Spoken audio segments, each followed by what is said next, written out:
Almost.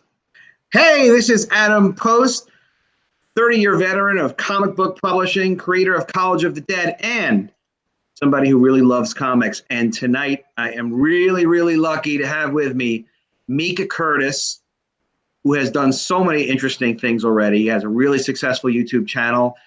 He's very well known. He used to be in radio broadcasting. And tonight, we're going to be talking a lot about Micah, what's on his mind. On the mind of Micah, I should say, right, Micah? Yeah. And I hate to do this, but it's actually pronounced Micah. So Micah, that's thank you for doing that. You know, he straightened me right out. He's that kind of man. That's a real man. You straighten the other guy out. Micah, thank you for not having to put your hands on me over that. Nah, you're good, man. You're good. All right, brother.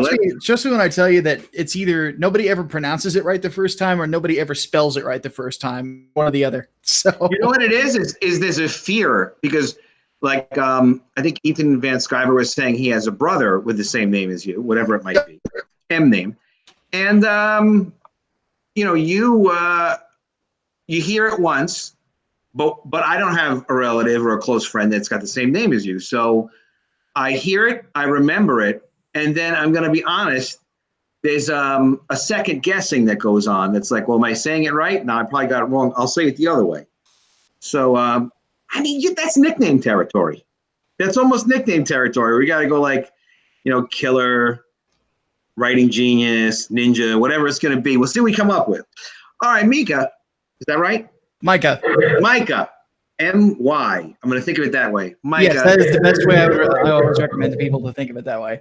Now he tells me. All right, Micah. You know, really exciting to have the show with you. We talked about doing this for a little while, and you're working on is this your first published comic book, right? Yep, this is the very first one. Okay, so let me share the screen for the campaign, and let's just talk about your book.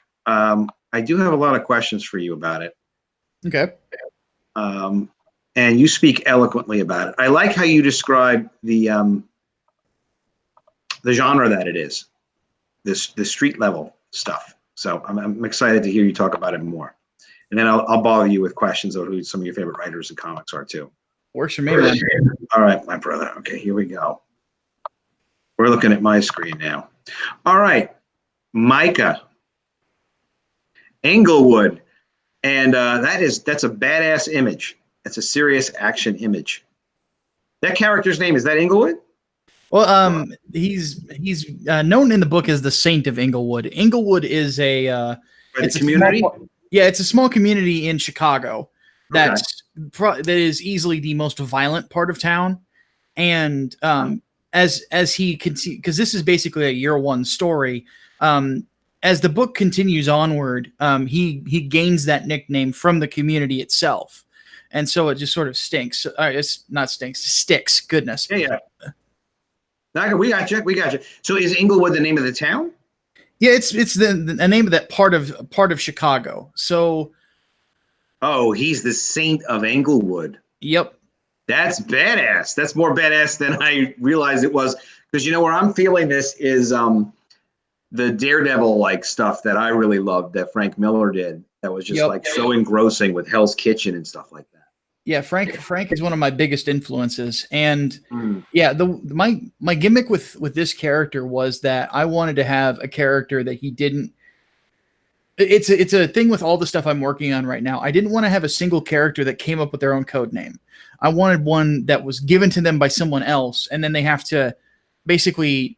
Because they have the pressure of the community on their shoulders, they have to continue to live up to that expectation. Yeah, live up to it. So this is something where he just does what he does because it's the right thing to do. And the community just thinks of him like, oh, God, you know, no one's going to look out for us. No one's going to help us. But this guy, he's like the Saint of Englewood. He really takes care of us. Exactly.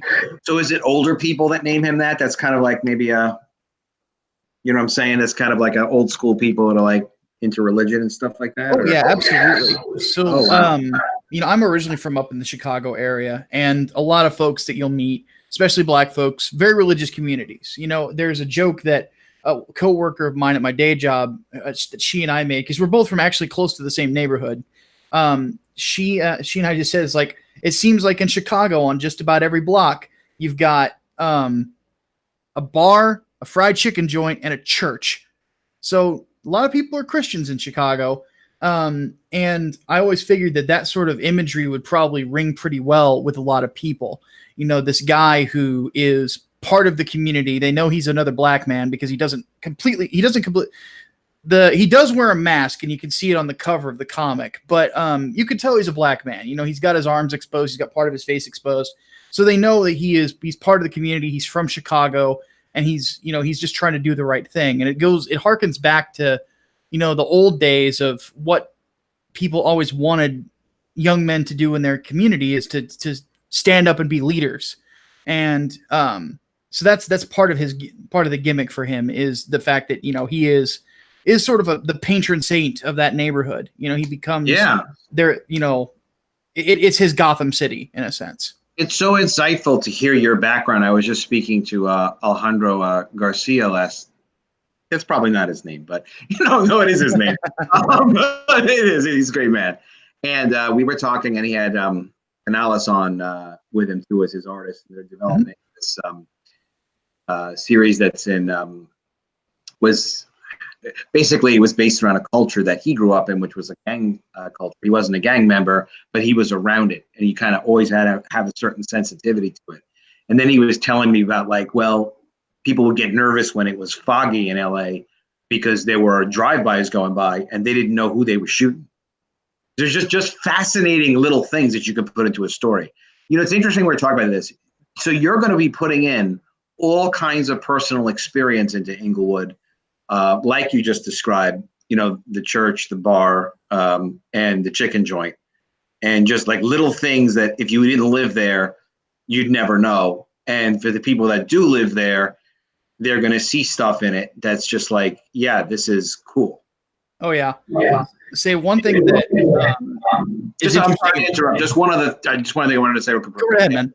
Is that's like when anyone else who's listening, who's a writer or creator, or if you watch a movie and you're like, yeah, this is so good. And the reason why it's so good is that it's got the conventions and the genres. And I really enjoy every time I've heard Micah speak about this book, he references it as a street level crime book. And that refers to the general genre.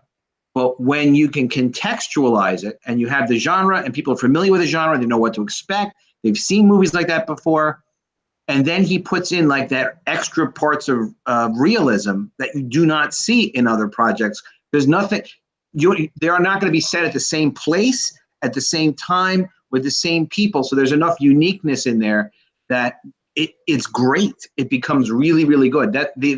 That's even if we know nothing about the history, you can sense the authenticity when you read something that's well written like that. That was my long diatribe about it, but it gets me really, that's the kind of thing that gets me excited, is like sincere, like this is going to be a great comics book. All right, I'm sorry if I didn't throw you off too far. No, you're good, man. So yeah, the big part of it for me was just wanting to. Oh no. Pop elements to it, like ninjas and stuff like that. But at the same time, I thought to myself, it's like I want to go into the areas of a Batman or a Daredevil or even Spider-Man in some ways, that low down gritty sort of feel to it. Kind of, but you could still have some obtuse things in it to make it feel like a comic book still. Well, we were just talking about Daredevil, and they had, evaporating ninjas and stuff. Exactly. And it all seemed real. And I think that the balance and what's going to make your book probably so damn good is you really understand, you're coming at this first from the genre convention. So it's like, you know how to define what your world is, what the powers are, and what to expect. And you're not going to have spaceships flying in. Exactly. You might have some weird spiritual stuff, but you're not all of a sudden going to come out and be like, and here's Thanos, like, or a parody of Thanos or something. You can have exceptional fantasy elements, but you have to introduce them in such a way that they don't make you fail to suspend your disbelief, because you're like, wait, no one's like, wait a minute, what's going on here? Yeah, I think that's always been one of the strengths of sort of this genre of story. I mean, let me interrupt you. Why are you so good at writing? That's a very good question. Doesn't compute. Tell me what you like. How did you get so good at writing? That's the thing. You know how you hear the term virtuoso, like a violin virtuoso. It feels like it was always natural to them. For me, it's been like that with writing. I've always been a natural talent at it. I think it goes back to when I was a kid, because I've always loved telling stories, and my mom would always say I'm way too good at lying because I was a little kid, and what I would like to do, you putting that skill to use. Exactly. Say, you're a little kid, you like telling, I love telling people stories and making stuff up and then trying to play it off like it's real. But I think that, and what I realized later on in life is that I wanted it to feel real to people whenever I told them that story. I wanted it to feel like it was something that could happen. And as time went on, I just kept telling stories. And like when I was a kid, I would just write stories just randomly sometimes, just 2, 3, 4, 5, 6 pages in the course of a couple hours, and then have somebody read it and they're like, holy crap, this is really engrossing. So it's just always been a natural thing to me.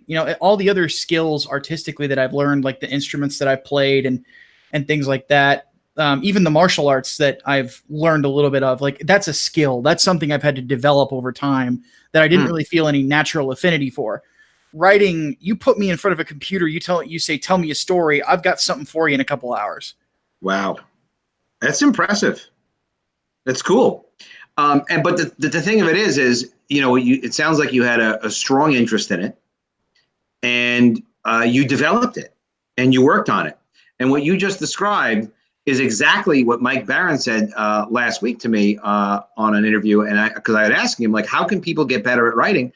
And Mike was like, well, they need to write every day, even if it's just a sentence. Write every day. Would you say the same thing? Oh, absolutely. So you guys are coming from the same place. So it's like the reason you're good at it is you have a passion for it and you do the work. But I don't know why you're so good at comics writing. I think that's not fair. You should. I'm very good at ideas, but to execute into script, man, that is, I got to pay people to do stuff like that. That's hard.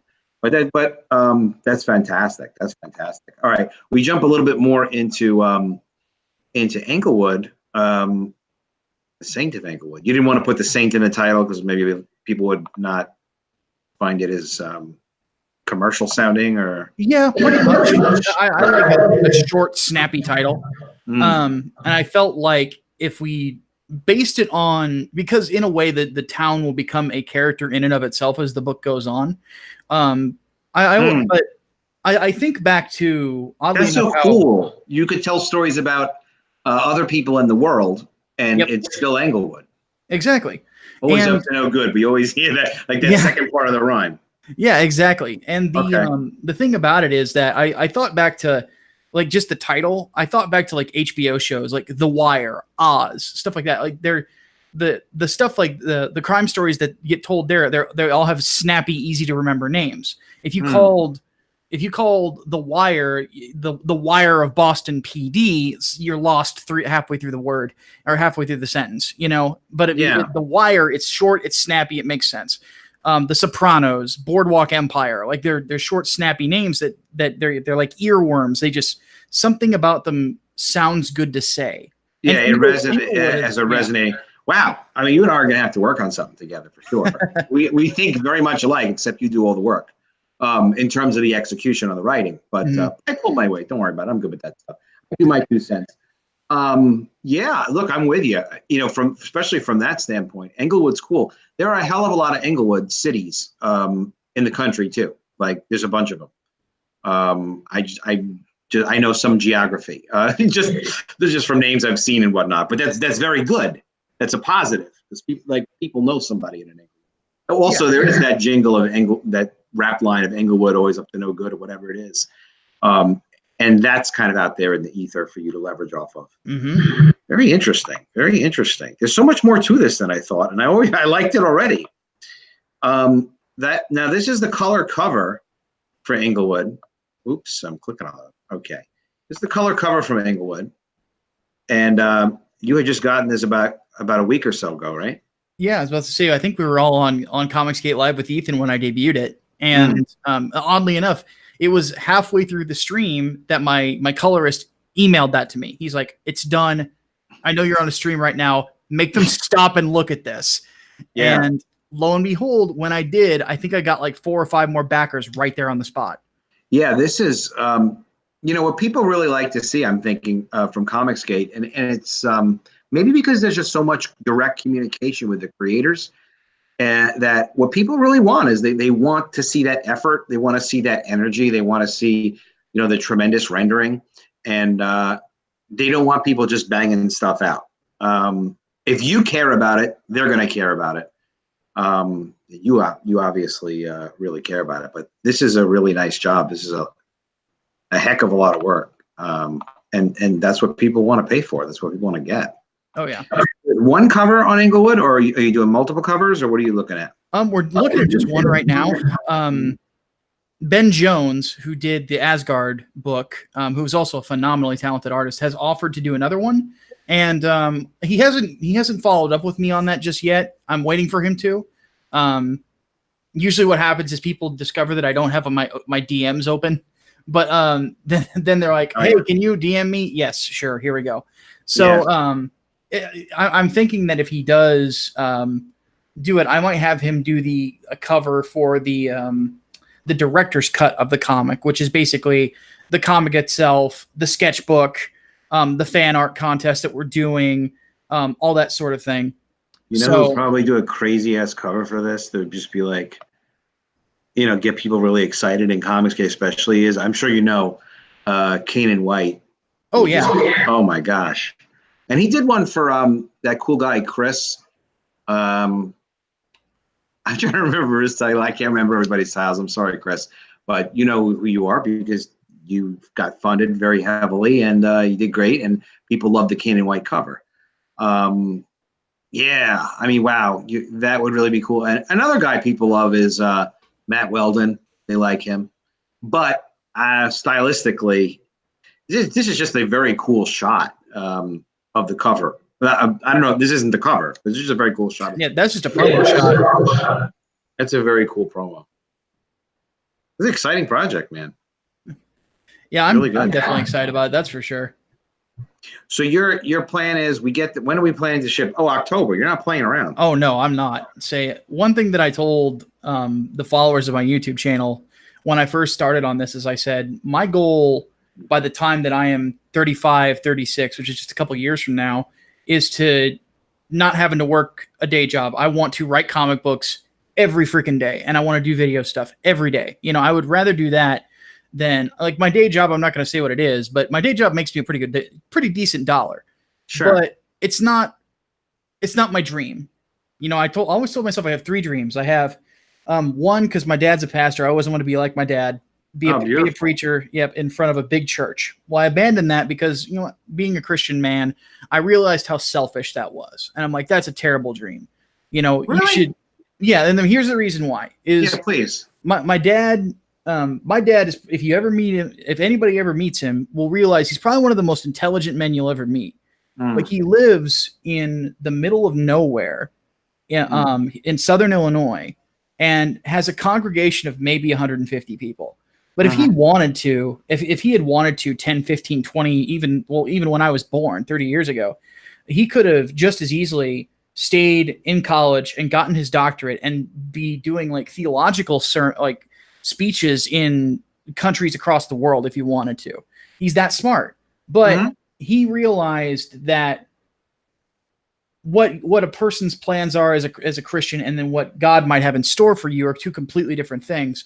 But the last thing you should be thinking about is grandeur, about being this big name. Like that's not what you're there for. You're there to help people out. You're there to make people's lives better. You're not privilege to be able to help somebody with a little something. Exactly. And sometimes, what's funny, just to interrupt, because we're talking a little spiritual right now, is I've been trying to help and successfully been able to help some other small publishers, self-publishers who've never done it before, just from some advice. Hey, heads up on this. Hey, this guy's really cool. Try to get on his channel.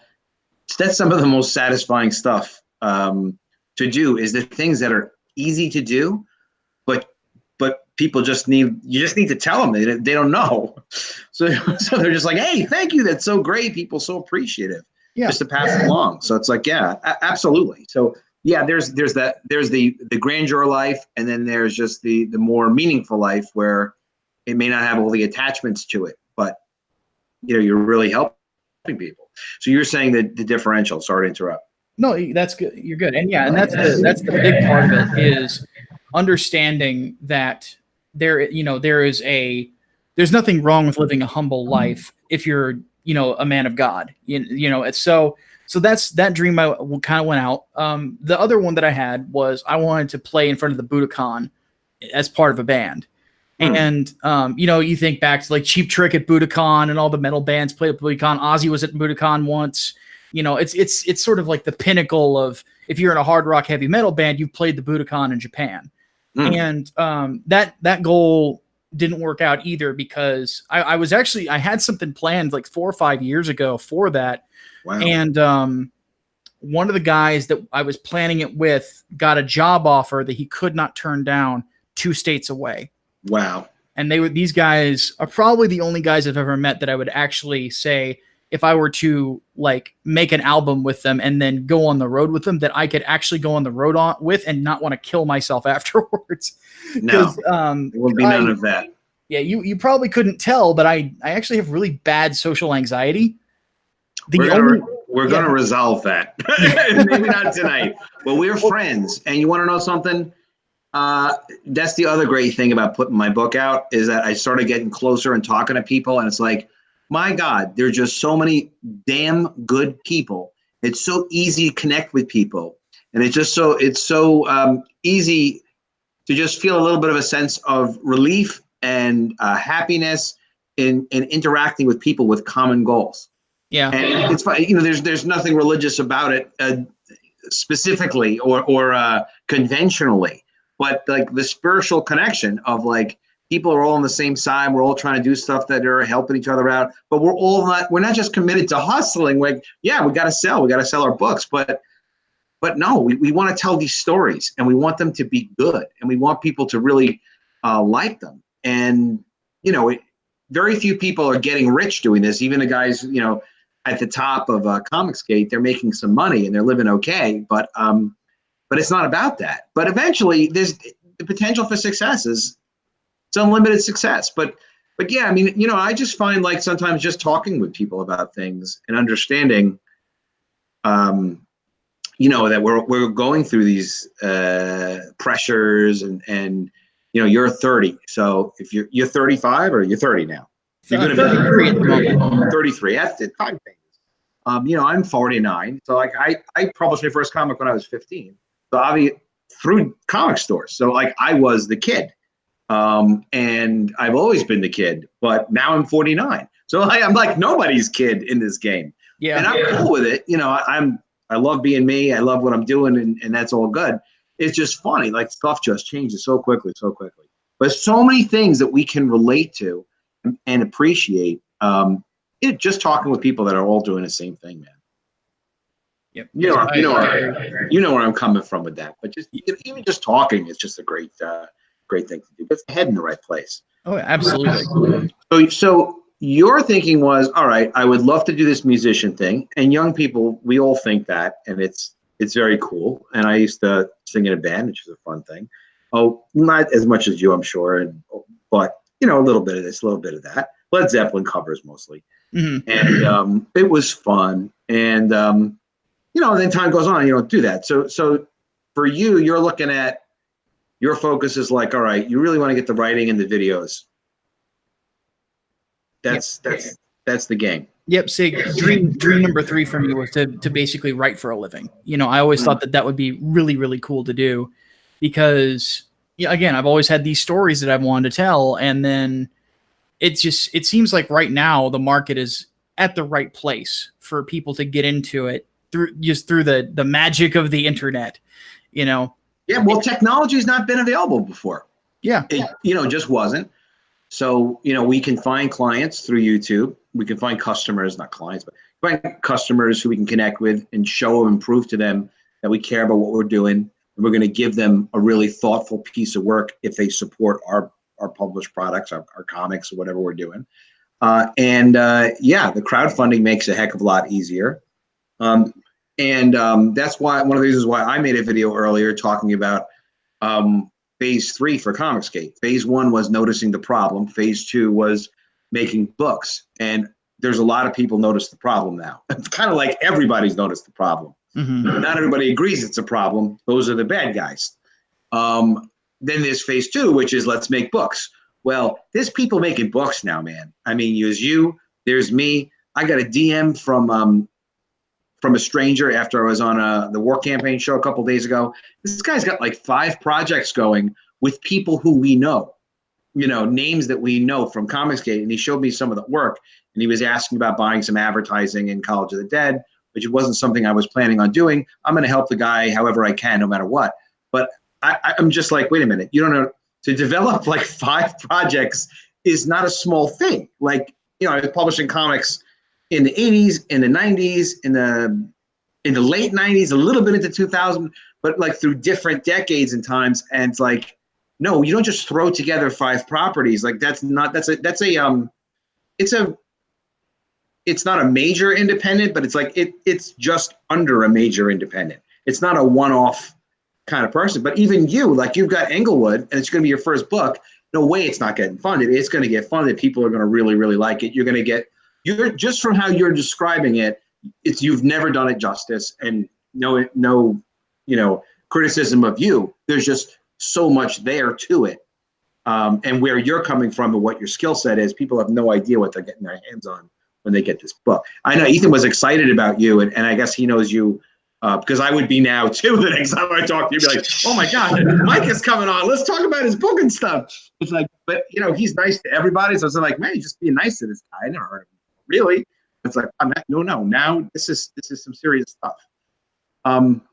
Just exciting, and for me, I'm excited too about all this stuff.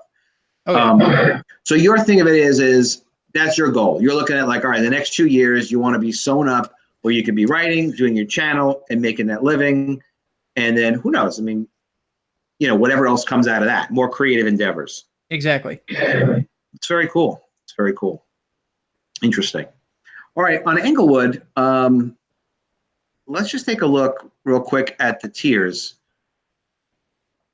All right. And talk about like, for people that are going to get Englewood, which everybody should. I mean, and you've got an easy way that people can get in with this quick jab. Now, what is a quick jab? So that tier is pure digital. So, or do you mean what does the punch do? Just the quick jab $5 item is PDF only, or? Yeah. Say that's what we're going to do to start, and then cool. We're actually looking about possibly. We're not quite sure if we want to do this yet. Mm-hmm. Because I've heard different things from different people. Let's talk about it. What is the subject we're talking about? So digital distribution. I've heard 2 different stories on this. One being from some people that I know on one side of things and one on the other. So Ethan has told me this. East Coast, West Coast.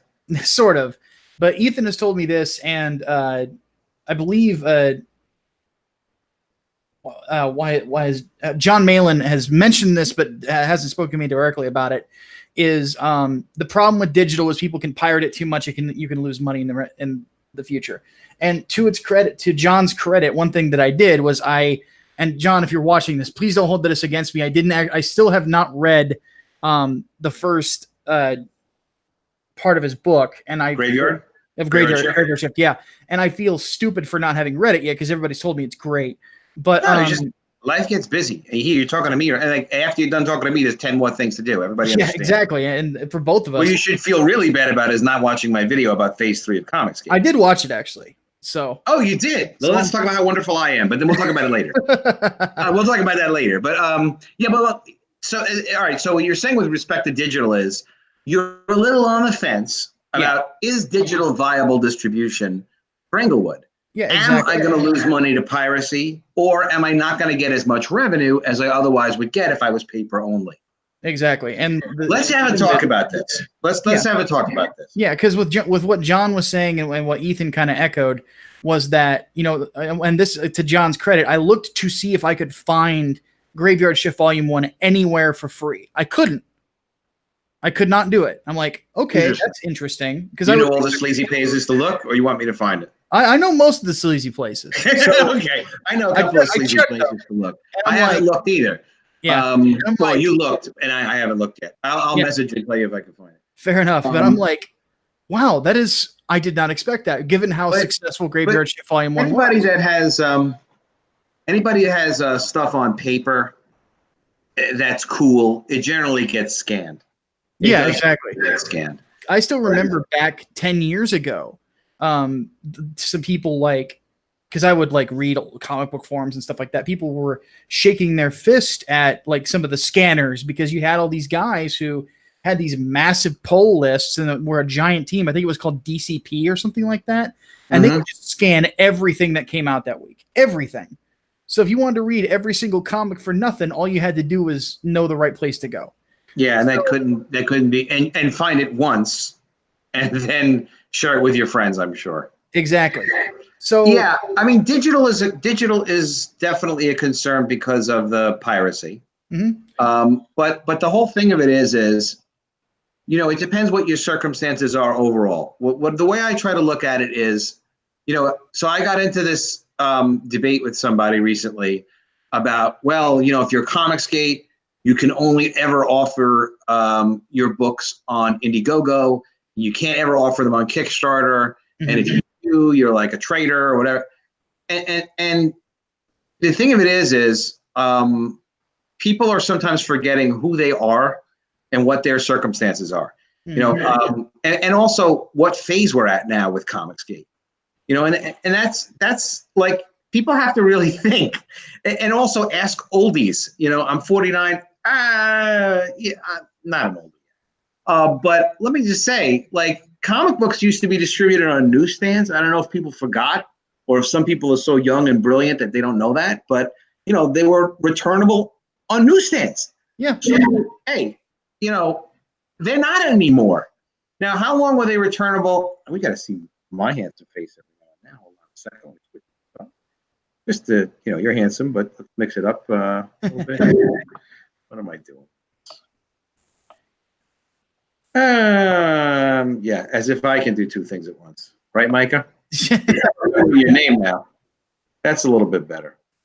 A little bit of me? All right. Okay.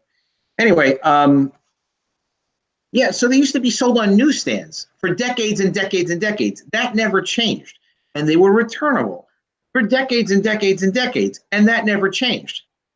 And okay, so you would think you could always count on the newsstands to buy a certain amount. In addition to selling them on the newsstands, we were able to count on selling advertising in those publications.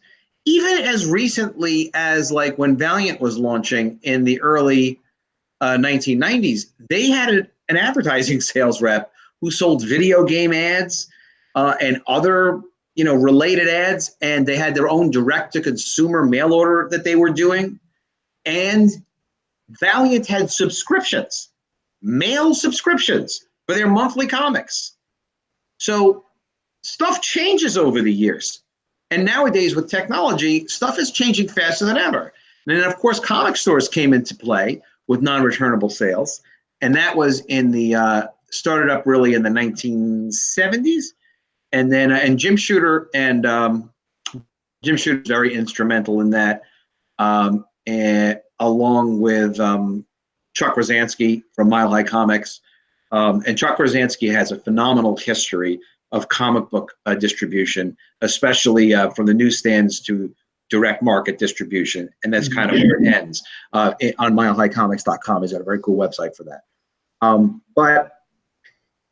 So then obviously there were direct market stores, and then it was very robust. A lot of cool things happened.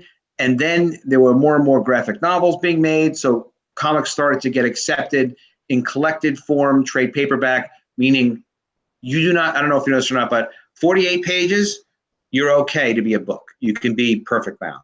Yeah. If you're less than 48 pages, you cannot. So you think about that when you make a publication, because if it can be a book, it can be sold at a higher price point, and it can be sold in more places. If you're doing a couple of single issues, yes, you can collect them later as a book. if you get the idea of like, well, I'll do one 32-page issue, and then you know what, I'll do another 32-page issue, and when I print them, I'll overrun them so then I could then collect them as a book. Then you'll be doing the same thing people were doing in comics, where they just printed a new cover, and they would collect it like as a physical book, then 2 32-page or really 4 16-page signatures. But in any event, they would take the 2 saddle stitch and they squish them together into a book. Yeah. And that's been being done for a very long time, and it's been done in comics since forever, like the 80s and the 90s. People even do that with hardcovers. We're doing that with hardcovers back in the 80s. Graffiti Designs was doing that with limited edition hardcovers of Hellraiser, of Epic Comics' titles back then.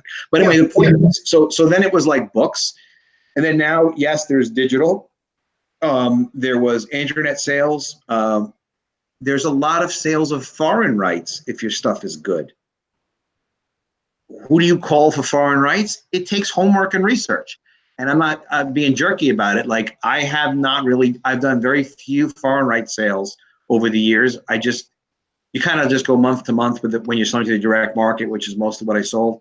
So I don't really think about it that much. Sometimes the phone would ring and people would be like, hey, can I have the rights to this? Like, sure, just give me a check. And they're printing your stuff in German. In addition.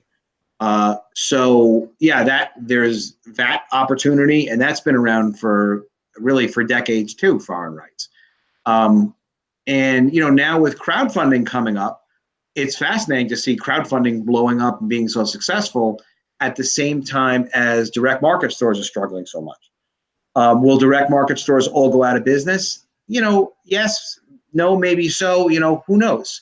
It is a very viable market of people who do like to buy comics. And by viable, I mean, like, there are people who, like what you have for Englewood, that would sell. Would it sell 10 million copies, or would it sell 10,000 copies? It probably would not sell 10,000 copies, but it might sell some, enough that you have some new audience. If your website's on it, then they connect with you, and they might get up, they'll find out about you and get exposure for the next crowdfunding. Yeah, exactly. Very interesting how Brian Polito sells Lady Death first through crowdfunding. He's very successful with that. And he wasn't the first guy to do this either.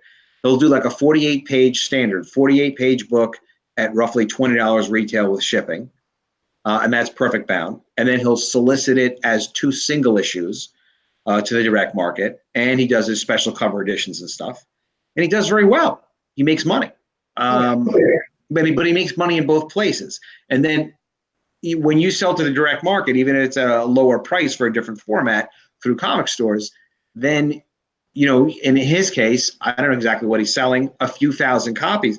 But those are a few thousand people that the next time he does his crowdfunding, they may buy direct from him.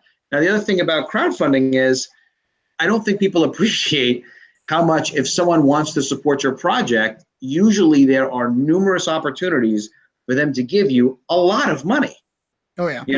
I've had people that have loved comics that we've published, and the best they could do was, well, they'll buy a signed edition that might be $10 through Comic Store. Normally they're spending like $250 and they're buying a color comic from me. But those same people might be willing to spend $500 if they're going to get a page of original art, and some other special edition. It's a great way to be able to build up opportunities that your fans can really support you and get something unique. And at the same time, you can get enough money in that you'll be able to successfully operate and do what you need to do. So I did that video talking about, different distribution channels. There's a lot of distribution channels. With respect to digital, because that's what we were just talking about with digital, I have a friend who sells through Drive-Thru Comics, and he has an old library of comics that were published in the 90s. Nothing super exceptional. I love his work. It's good work, but, nothing that would blow away the best of the best. Just cool, just interesting. Yeah. And they go on Drive-Thru Comics, and he sells a couple $100 a month of his old library. He's not doing anything, but people are finding out about his property. They're on Drive-Thru Comics, and they're buying his back issues. And he's got collections and special packages and deals.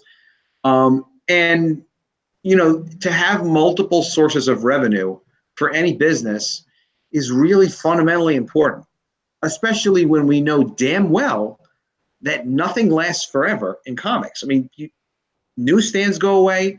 Comic stores look like they're probably going to go away. Crowdfunding is here, but what's is it going to last? Is it going to get saturated?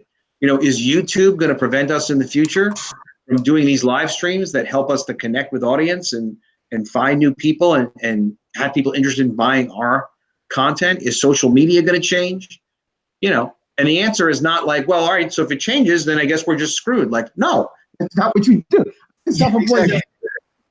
You got backup plans. That's how you do it. Oh, yeah, you got to be able to adapt to the market. You adapt to the market. You say 2 or 3 steps ahead. I mean, like Englewood's very cool. You might be able to, like this is very speculative, but just as an idea, maybe there are foreign publishers that are interested in it. Maybe you wind up being able to publish it in 3 languages when it comes out, and that covers the cost of production. So everything is based like they do with film, right? They sell foreign territories. Why can't we do that with our comics? We just need contacts and good content, stuff that they want. We're in the stuff that we want category for sure. Stuff that they want. It's good stuff. But it's important. We have to think that way, that we have to think like, how do we expand? How do we diversify?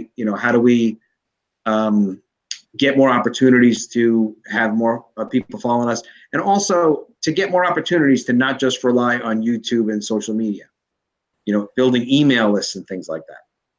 And just from there's a bunch of us like Clint from Sweetcast. He does an email list. And there's a few of our guys that publish that have good email lists. And it's just a way to stay in touch with people that doesn't rely on social media. It does rely on email, but it doesn't rely on social media. Mm-hmm. I'm coming from. So those are the kind of things we have to really think about. And I'd like to see, hopefully it starts a broader discussion of, ComicsGate phase 3, because, phase 3 for me it's got to be distribution. We've got to reach more and more and more people. The people that ComicsGate is competition. You said it earlier about how with ComicsGate, we're really trying to take business away from the other guys. Oh yeah. It's normal. The distinguished competition, let's call them. They're not so distinguished competition. But in any event, they're the competition. So they're trying to take business from us, we're trying to take business from them.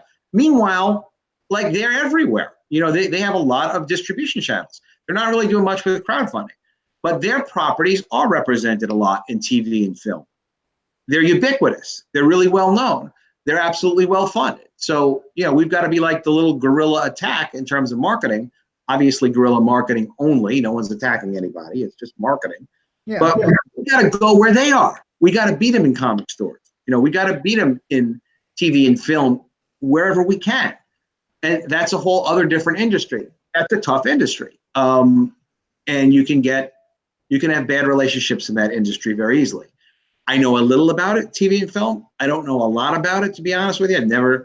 I've had stuff optioned, but it hasn't yet been made.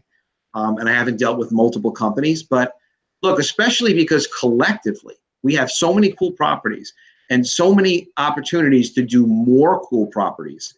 I'm really confident we could find some reputable guys to deal with, would be interested in doing some things with our stuff. We could just kind of see how that goes. I'm gonna spend time on it. Once I have my book in print, it'll be a little easier. I have had some really positive reactions from people even outside comics that are like, that looks really cool. Yeah, exactly.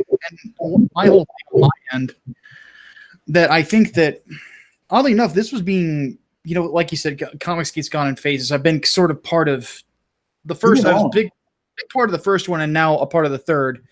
Is this the third? Are we in the third now? Or I would say we're definitely third wave. First wave was you got guys like me, your boy Zach, and others. At the time, all we were doing was complaining about comics on YouTube. Yeah. And but that brought awareness to things. Like I was actually talking with Richard about this not too long ago. It's like his biggest video, I think, hit like 1 million views based just talking and ranting about Captain Marvel before the film had even become a thing. And then I did one just talking about how social justice in comic books was not selling. Yeah, that's like a classic. Yeah, that one hit like 500,000 views. And ticked off enough people to the point where you can't find that video anymore unless you search for its direct title or go directly to my channel. It will never show up in your preferred videos ever. For some reason, YouTube has done that to me. I don't know why. Well, it's not doing it to you; they're doing it to your content. Yeah, well, and that's sort of been a thing with me for a while, is they've kind of shoveled me under the rug. That's the, obviously there's a lot of that C word. I don't know if we're even allowed to say it. So, let's not get ourselves in trouble. But there's a lot of the idea of promoting certain ideas and de-emphasizing other ideas. De-emphasizing, they wrote it down, the computer wrote it down, bad word. So you're saying the second wave, so the second wave was what to you?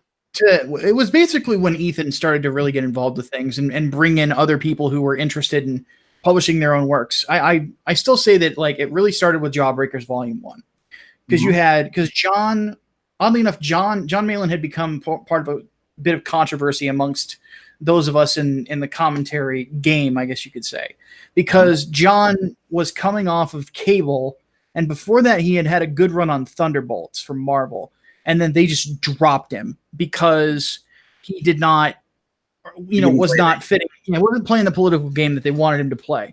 So they just dropped him. I've never had an opportunity to talk to John. I've heard him on videos and streams, and he really has a great way about him. He's a really like a straight talker and funny. I heard him on Saturday nights with Cecil, and I mean, God bless those guys. They give you a lot of laughs, and they just make you feel good. Oh yeah, but I remember when that happened, Richard had DM'd me, and because he was on Twitter at the time. Now he's completely off of it, but he DMs me. He and I were just talking one night when I was in. I was working as a security guard at the time. I was down in Houston after the hurricane, and we were just chatting one night. And he's like, "Yeah, you're gonna love what I've got in store for this. It's gonna blow everyone's mind." And lo and behold, next week comes Jawbreakers, John Malin plus a guy that I had known, Brett Smith, as the colorist. And I'm like, holy crap, really? So that was what I would call the beginning of the second phase. Because then Ethan announced Cyberfrog because he had just left DC. Then John does Graveyard Shift Volume 1. And then there's a bunch of other stuff I'm probably forgetting. Well, I mean, the way I've been looking at it, just from my point of view, because I've been, kind of eyes on it for about the last 8 months or so, not as long as everybody else. We don't like what they're doing with our comics and our characters that we've invested our childhood in. Was like a phase 1 thing. Phase 2 was we're making our own books. That's our answer to it. Yeah, exactly. It's like we're going to enter the market, but with this current phase, you're seeing a lot of guys who are entering it that have no previous experience except for maybe small things that they did that nobody saw at all. Let's take me, Vaughn, and Cal. Vaughn, nothing before Monster MD that was big time published. He was a film student. Cal is a worship minister at a church out on the West Coast.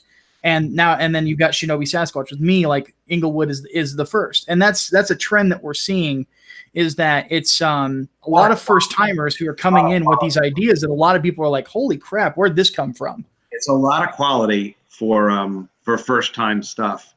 But people have been working and practicing, and I've seen a lot of talent, because we used to look for talent.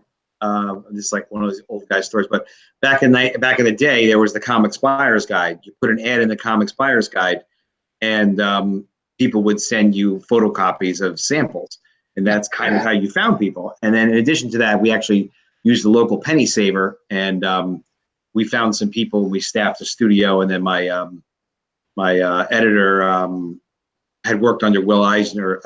Worked under and studied under at SVA.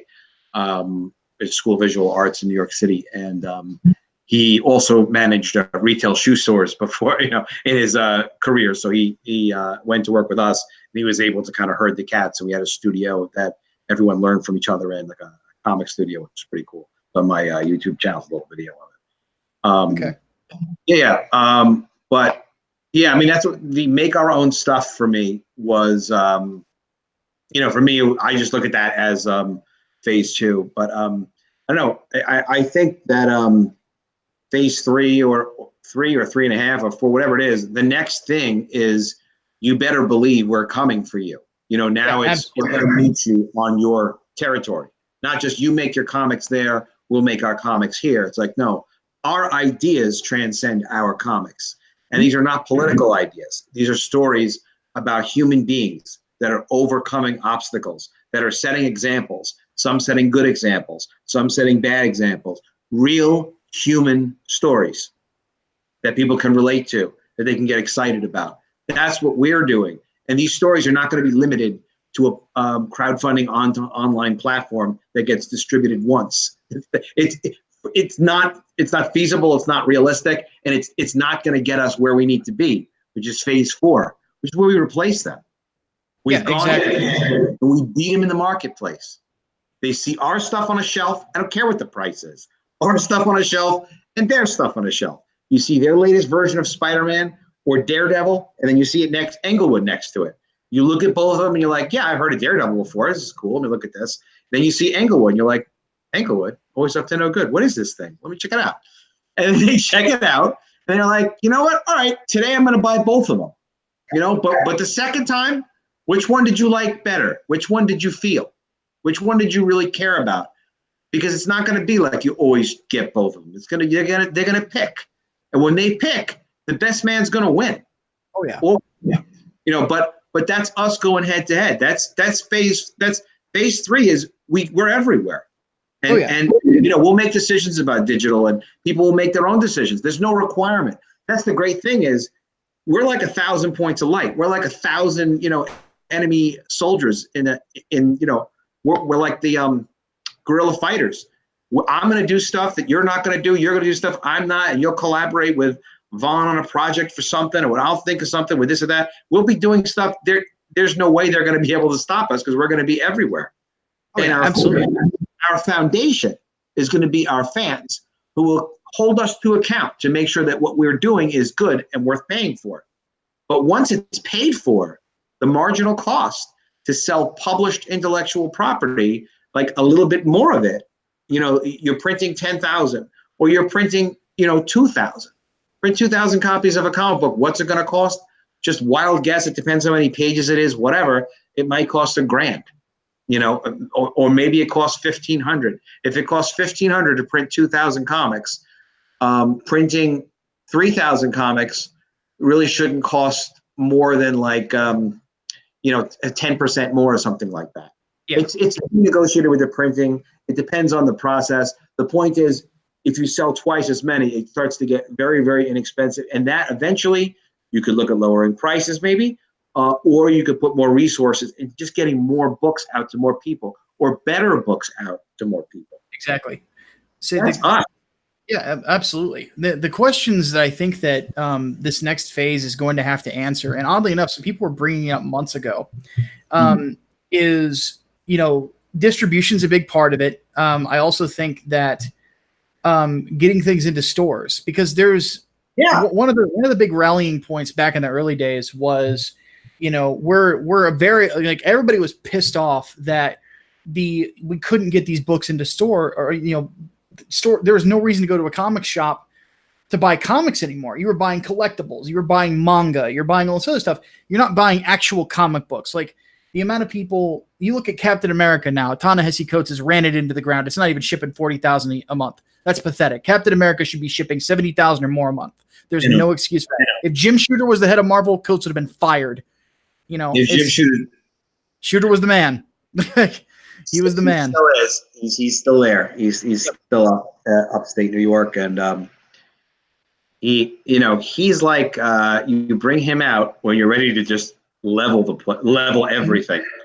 Marvel will never let him anywhere near the place because they like the stuff they're pumping out. It suits their objective, which is not stories. It's not to honor history. It's not to reward fans. It's not to even be popular.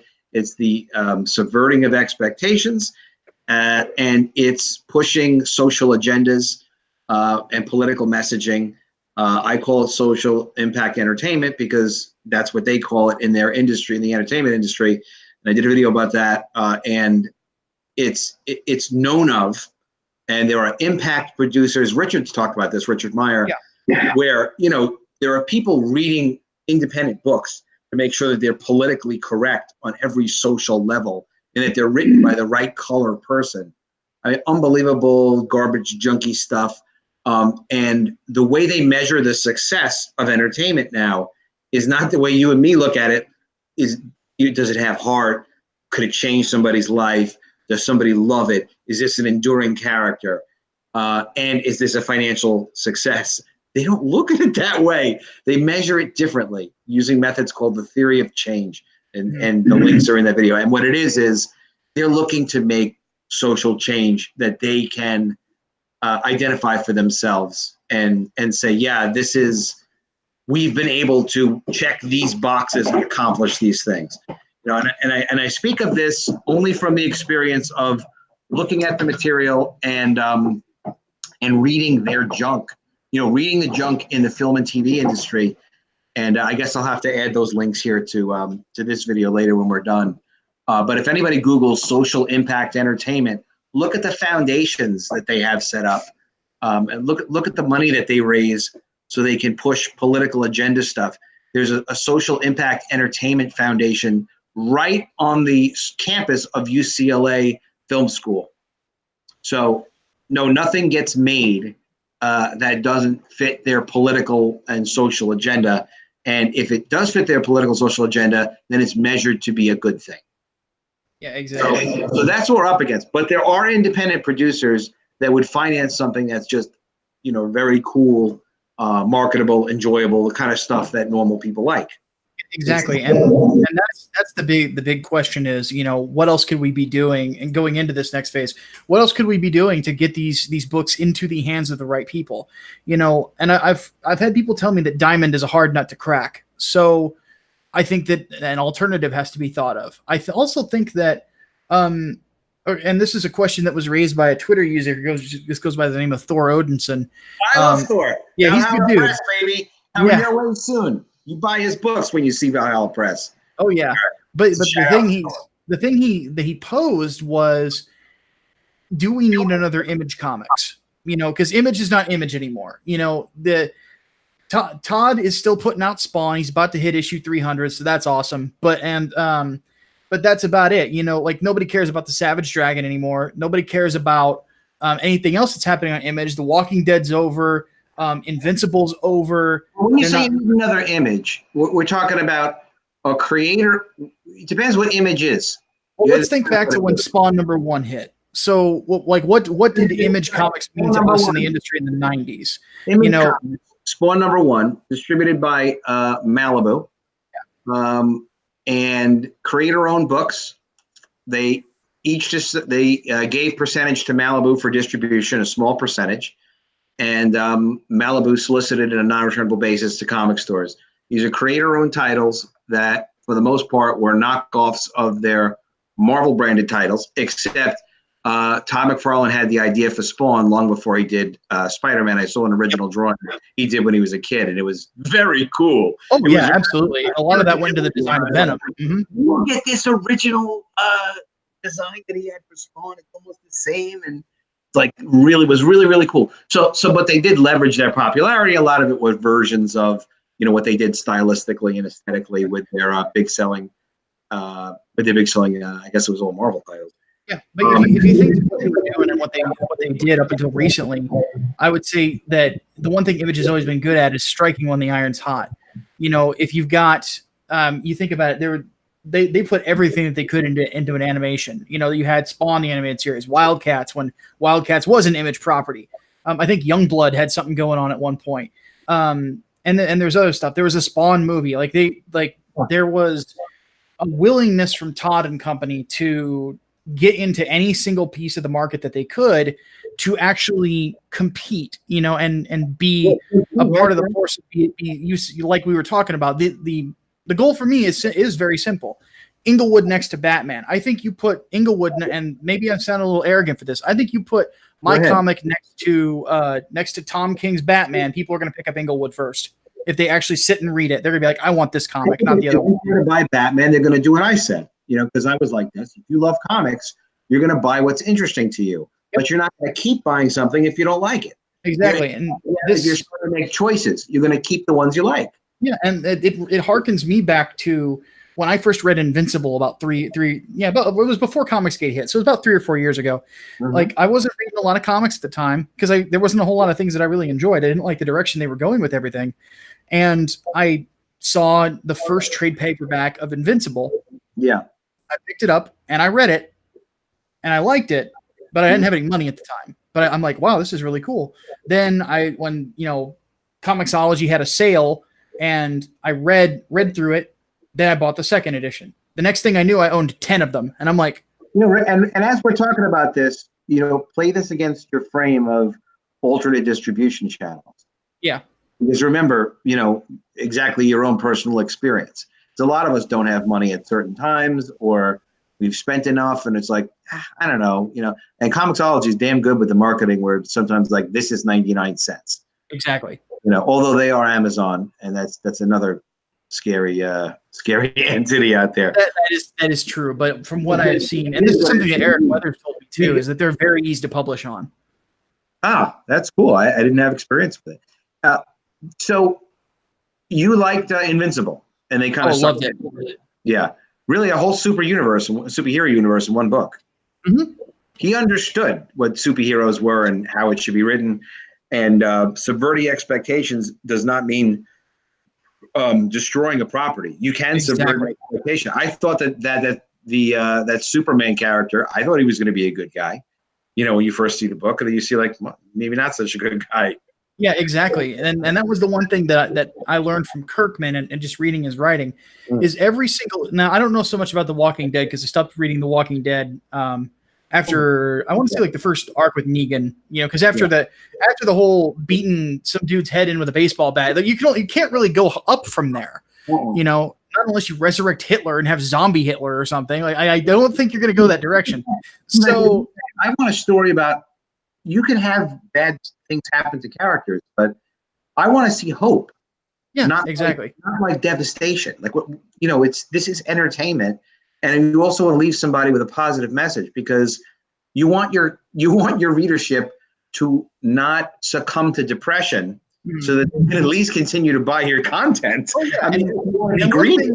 One thing that sells your next issue of a comic I've found is that old icon shot. I always think of like ones where you'd see the Avengers after a fight, and they're just standing there, and the sun's behind them, and they there were losses, but they won in the end.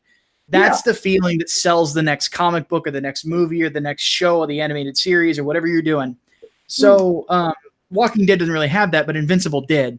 But the one thing I learned from Kirkman, though, in that book was that he wrote every single issue to make sure you were going to pick the next one up. There was some sort of strong emotion you would get from every single issue. And that's something that kind of gets lost. One of my criticisms of someone like Brian Michael Bendis is that Bendis writes for trades. He doesn't write for single issues anymore. He hasn't for a long time.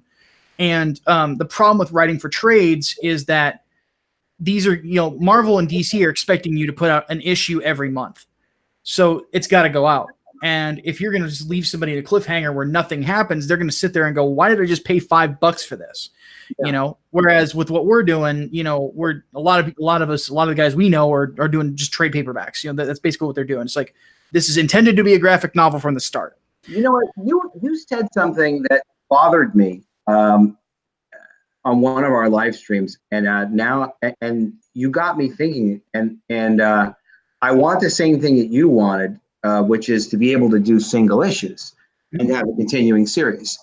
But with crowdfunding, it's extremely difficult to do that because there's shipping. And so you really, to go below a 48-page format, you can do it on a single issue, but it's difficult to consistently do single issues at a high price point for everybody involved in the process, from a production standpoint and from a consumer standpoint, and it won't leave room for a retailer to ever do anything with it. So, and then there was the schedule of trying to do a monthly book, and like to have like an Indiegogo campaign every month to release a book. Yeah, that's the tricky part. And so there's ways of fixing it. But because you wanted to do, I'm like, Micah wants to, when I was remembering you, I got your name right. Micah wants to do this. it's not possible. But just because something is not possible doesn't mean you shouldn't just fucking do it. Mm-hmm. So how we do it? Well, I had an interesting idea. So see what you think of this, man. Hit me. So people like to do quarterly, supposedly a holy grail type of thing would be we do a quarterly graphic novel at maybe a $25 price point with as many pages as we can afford. What if, for nostalgia's sake and maybe for other distribution channels, we did that, but we also would do like an ability to get to single issues where we broke up, what is it? Let's just say it was, for the sake of argument, 72 pages, and each one was 24 pages of story and art. Yeah. So we have 24 pages is a single issue with its own cover, 24 pages single issue with its own cover, 24 with its own cover. Like that's one edition, 3 separate comics, or maybe even 32 pages each. We'll see how the numbers work. And then you can buy it that way through the crowdfunder, or you can also buy it as the trade paperback. Yeah, I was thinking about something similar to that, actually. I think it works, man. I think you could do, like, we'll use John and Graveyard Shift as an example. So John, let's say John does want to go that direction, or Ethan with Cyberfrog, because actually Ethan works better because Cyberfrog is 88 pages. So with Cyberfrog, you could have Blood Honey issue 1, Blood Honey issue 2, Blood Honey issue 3, Blood Honey issue 4, and you distribute each of them through Comixology, through Amazon, by yourself, issue by issue, month by month, after the initial graphic novels come out, for people who want to just buy it, who would prefer to have it that way. Because there are people that I've had tell me, it's like, for some reason, like my credit card won't work with that, or they won't accept direct PayPal through Indiegogo, but Amazon will. They would rather go that route. There's little pieces of the market there. Plus, Comixology does do some of the marketing for you. So pick up if you pick. This is the thing too, is when we're in the crowdfunding business, my average, I'm looking to get my numbers up, but I think my average sale is like $55 to $60. So if we get and I didn't even do my tiers in such an efficient way that, like, there's no way to die in my book by zombies. And if I had that, apparently people would pay hundreds of dollars for that opportunity to be killed as part of the story. And like, there's also like, put yourself in the story. There's also and I love that kind of stuff too. I would do that. I would do that as a customer. It's just, I was trying to make it simple that I just get the first one out and done. Exactly. But it's more complicated on the next one. But, we have to remember, like, the customer acquisition part of this. And you can direct people, to your email list, to your next, look, if they buy it and they like it, and you've got the next new one, and it's not going to be on Comixology for 6 months or a year, why would that person not become one of your $60 average backers? Exactly. That's a fair point. And be high margin. And like you said, Comixology helps to market them. The comic stores are just looking to sell comics too. And what also you get through the direct market channel is the mail order retailers. Because a lot of people buy, like, you were talking about Thor. I was actually tweeting with him the other day about discounts on new comics. And there are some new comics that they get, and this is so devastating to stores. He can buy some stuff on sale, new comics that they're pushing for like 50% off. I guess it's coming from Marvel's publishing push. But if not 50, then like 40% off, 35% off. But the point is, through those, so if we were selling a version of our books through direct market stores, and it was a $4.99 retail version of a single issue, whatever, yes, we're giving that 60% discount to Diamond, which is what's typical of retail. So you wind up seeing around $2 net per unit, less a couple of extra cute Diamond charges, but not roughly $2 a book. But it's not like the retailer is even keeping, the whole difference. The pass along, they're probably on average discounted anywhere from 20 to 40%, through the retailer. The retailers are not killing it. So people are accessing, customers are being acquired at not such a high cost.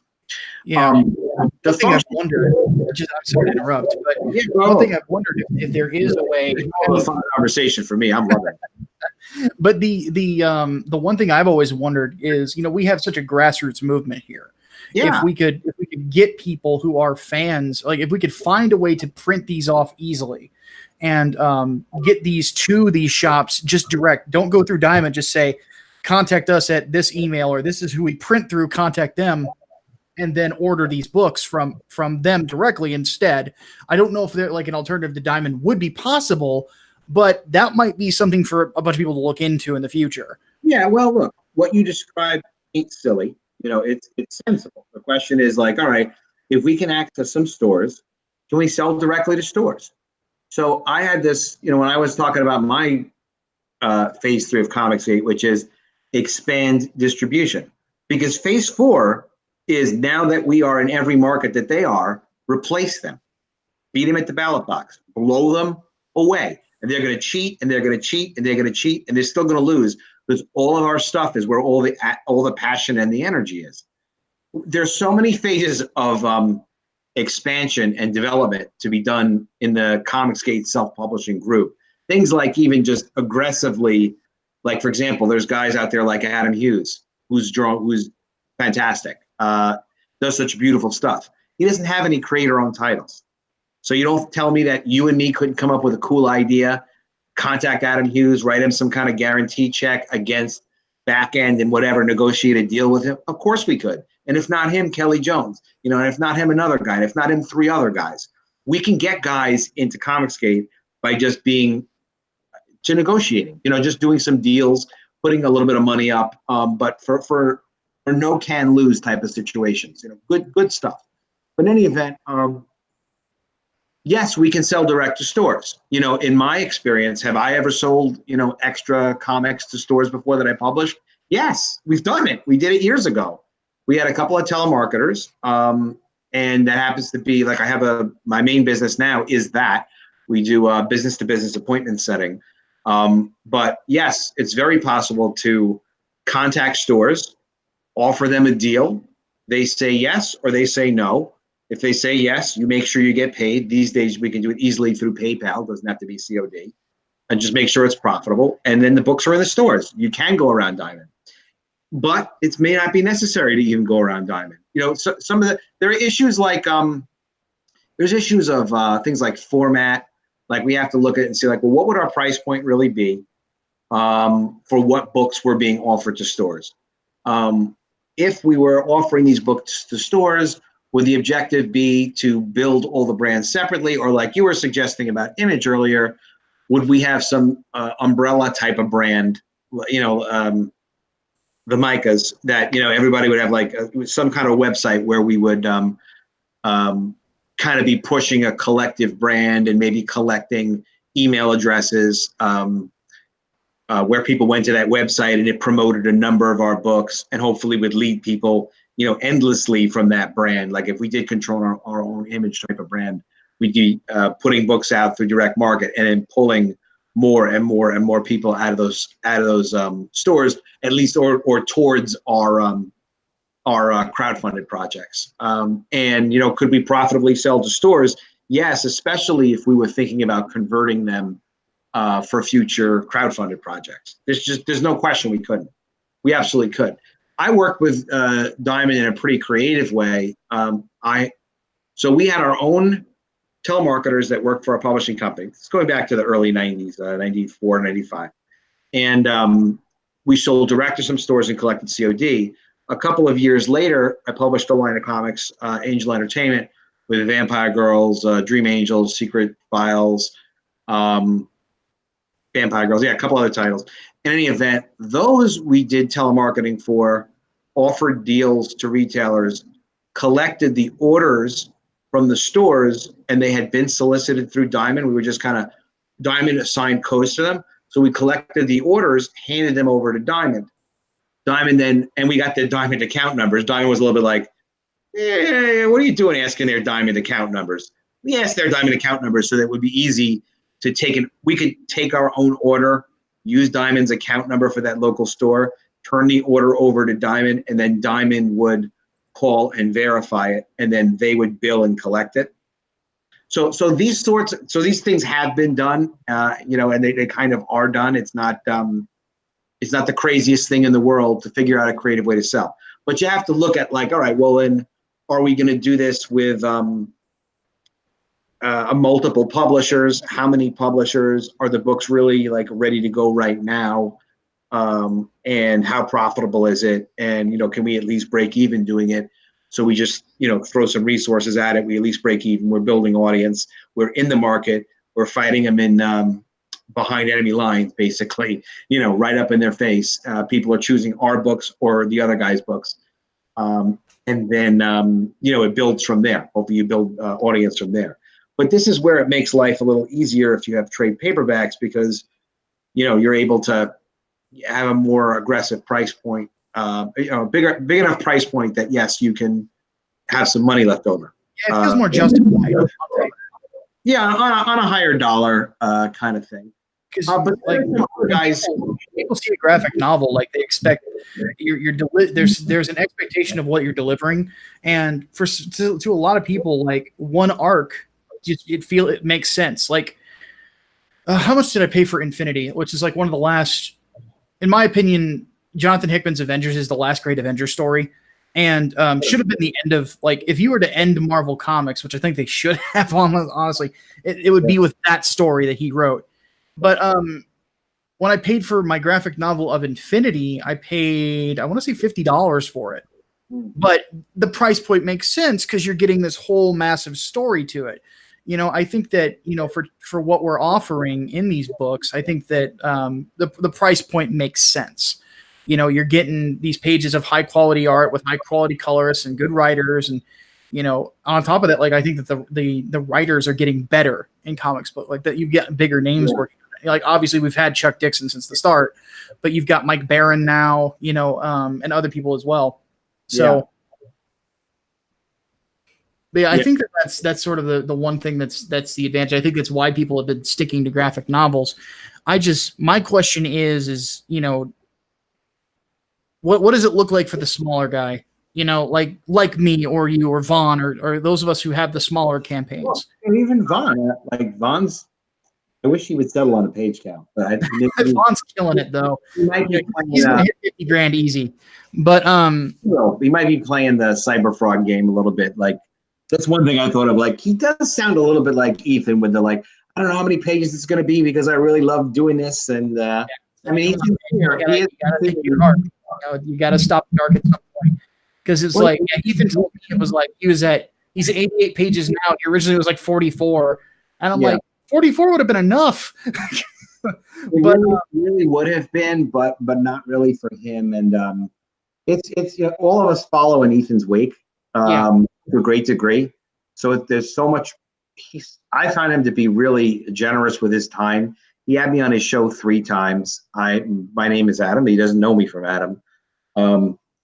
He made me look good every time. He made me comfortable. I wasn't always so talented as I obviously am now on doing broadcasts, but no, he makes everybody cool and funny. He gives everybody a chance, and he really puts himself out there. And to just share his client base, his customers, his fans, with people that he can tell they're good people trying their best, but still he's risking his reputation every time he has anyone on, and he doesn't know everybody super well, and if they're going to all be able to deliver. But what's amazing is 99% of everybody in ComicsGate is delivering like crazy, because they can't stand to not ship the books. They want those books out there. Oh, absolutely. Now, one thing that I will say is that I do have an advantage over everybody. I've known Ethan for almost 2 years now, so he likes you a lot. He does.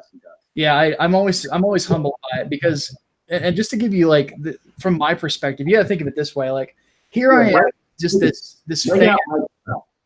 Yeah, I'm just this fan in the middle of nowhere, and I'm doing these videos because I'm pissed off, and I've got these other buddies I've been talking to who are just as pissed off as I am, and they're really encouraging. Next thing I see is I check my Twitter followers, and there it says, Ethan Van Sciver followed you. And I'm like, no, because I've known of Ethan for years. He kind of I mean, God forbid Ethan should retweet somebody. It's an amazing. And I'm like, because he does look at it, and if he likes what you have to say, then he wants to follow you, and he knows it means something to people too. Yeah, and he has I was awestruck. I texted my best friend like immediately. It was 2 a.m. and he was asleep for hours. And I'm like, Ethan Van Sciver is following me, and he goes, "What?" He wakes up and goes, "First off, remind me who that is again. And second, because he's not a big comic reader, he's like, second, it's like, are you serious? I'm like, yeah. I'm like, the Ethan Van Sciver, one of the most popular comic book artists in the game today. And I was like, what on earth is going on? So we had talked back and forth. I had him on my show like sometime later. And then, we've been cool ever since. It's weird to think about, though. It's like some of the people I'm friendly with, I'm like him. And then I met Chuck Dixon shortly after. And I'm like, how did this happen? I need to try to reach out to Chuck Dixon. He seems to always make himself available, but it'd be a privilege to work with him on something or just talk to him. Oh, Chuck's amazing. He gave me some great pointers. It's been really cool when I think about it. Just the people that I've interacted with over the last couple of years, I've gotten so much good advice from him, from Chuck, from Ethan, and from others as well, who have given me some unique perspectives. Chuck gave me a couple pointers about the book, and oddly enough, like we talked a little bit about my influences. Like Chuck's one of them. Chuck, Frank Miller, Christopher Priest is another big one of mine, especially when it comes to Englewood. So yeah, it's been, man, it's such a weird thing to think about, but you also think about it this way. It's like there's a lot of people out there that are involved in this that are pros, that are really, really talented people, still have a lot to offer that have just been shunned by the industry for no good reason. Good reason at all. It's why Jim Shooter isn't working right now, is that he isn't called for work. So I mean, it's literally that. He did some work with me that is now at present it's unpublished for some it's a character development. There's about 10 of them that he worked on, and about 500 more that he did not work on, but he read through and gave me notes on. And interesting stuff. But in any event, some of the great guys aren't being called on because they are not looking. The publishers aren't looking for great work. They're looking for some wacky political stuff to push social agendas. Yeah, and I'm worried about that too, man. I'm not gonna lie. Like I mentioned Priest. I think Priest kind of got lucky because I wouldn't call Vampirella #1 a ComicsGate book, but I will say this: a lot of people within ComicsGate were really pushing for that to be a success.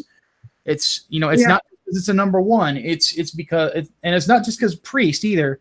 It's because that guy from Newsarama basically threatened him. Like, we're going to cancel you if you don't say there's more than 2 genders. And I'm like, holy crap, this guy's a legend. Like, Priest, Priest is one of those guys I've followed like most of his career. I've loved him ever since his Panther run. And I still remember reading how he got talked into doing Panther. He was driving a school bus at the time. A school bus. This is a guy who edited and wrote Iron Fist and Shang-Chi and all these other great martial arts books back in the day. And you just think of the disrespect there. You think of how Jim Starlin gets treated. And my question is, it's shocking. Yeah, and this is what I've been wondering personally. And my podcast partner Hatman, I've actually said this might not be a bad idea. It's like maybe I should get in touch with these guys. Maybe I should go talk to Christopher Priest. Maybe I should go talk to Jim Starlin and these other legendary writers who are doing nothing right now but sitting on their hands, and say you should go crowdfund. You don't have to declare ComicsGate or whatever. Go into crowdfunding and just go direct to your fans. You'll be in the money like over 20 years ago. The thing is that you need a device. People need a platform to go in between the platform. And that is one of the functions that a publisher does. Yeah. Like what Zach's doing. He's not writing everything that he's putting out now. Yeah. We know a couple of the names. One of the names he didn't want to announce, and then one of the creators did announce it. And just without saying who it is, it's a very good writer. And he hired them. He gave them money, and they're doing the work. So it's not enough. Chuck up front too. Like, what was that? Yeah, Chuck actually told me about that. he kind of spoiled that on my channel like last year when Richard was first conceptualizing God King. Chuck just flat out told me, he's like, yeah, I actually just did business with Richard not too long ago. He told me about you, and he paid up front even. I'm like, that sounds like Richard. Yeah. So he seems like the kind of guy doesn't want to worry about it. Like, look, just money, give me stuff. it wouldn't surprise me if Richard actually were to be the one that would take that role of starting, because he's got Splato Comics, he's got his own label. It wouldn't surprise me if at some point in the next 5-10 years, he's signing people to it and then distributing himself. Sure. Or, there's value. If you come up with an idea for something and you reach out to Christopher Priest and you say, listen, I'd like you to write this. And then you reach out to an artist and say, hey, I'd like you to draw this. And depending on who contributes what to the concept, you have, compensation worked out. And then, the crowdfunding part, look, you're familiar with broadcasting and it's relatively easy for you. For me, I'm watching a lot less television and I'm just doing a lot more of this. And I really am enjoying talking to you. I'm enjoying talking to other people. It's great. It's educational. It's fun.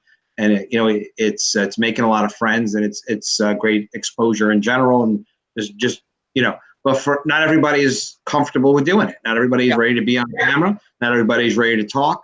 And to just say, well, go crowdfund, like, I don't know how many pop culture videos I'm going to do, that might build, quote, build the channel.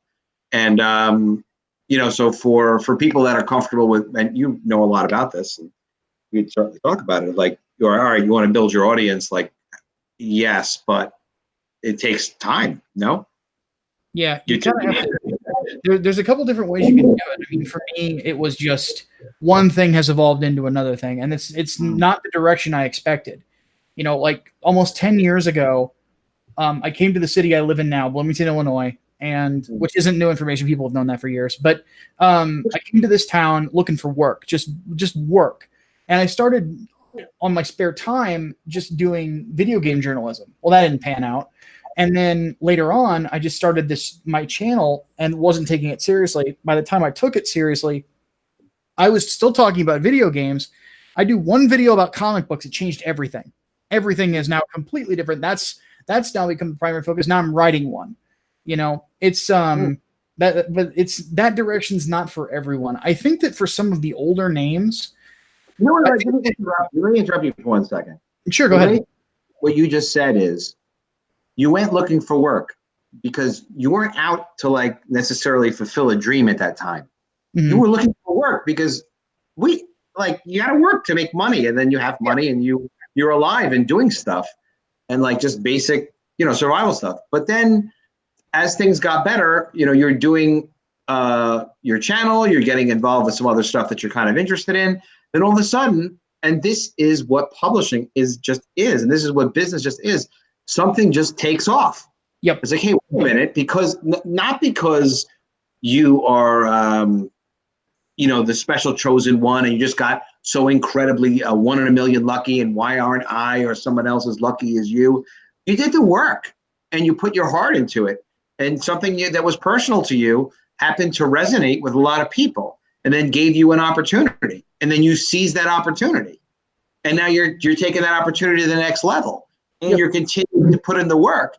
And it's like, whoever's listening, who's looking for like that kind of success in their life, it's like, you just start out by wanting to be alive. And this is, you want to work, you want to pay the bills, you have some personal interest, you look at some opportunities where you can express yourself creatively, that maybe you can start to build a following and turn it into something. But just because you want to work on it doesn't mean it's going to work. But what works, works. Yeah, exactly. So take things to the next level, right? Oh yeah, absolutely.